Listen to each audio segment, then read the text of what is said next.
natuke meie koobi suurune, siin on piimad, veidi vilja, avokaado on otsa saanud, siin jätkuvad mingid konservipiimad, suhkrut, väga palju, väga soodsalt, saiakesed, kohvid, kuivained, mingid krõbuskid, ma saan aru, mingisugused gelatiini asjad, tuunikala konservid, kiirnuudlid, tomatipastad, majonees, säärane stuff, siis hakkavad küpsised ja sinna lähevad edasi kuni soolaste küpsisteni. Siin on õlid, mahlad, riis, riveerriisi, kuivained kõik.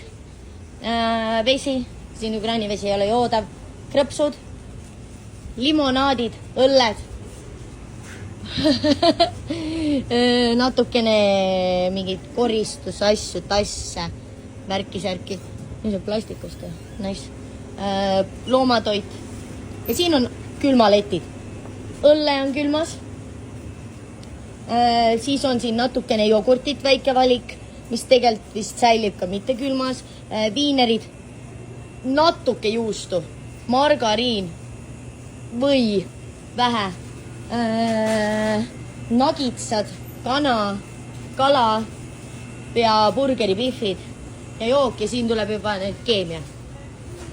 Siin on WC-paberid.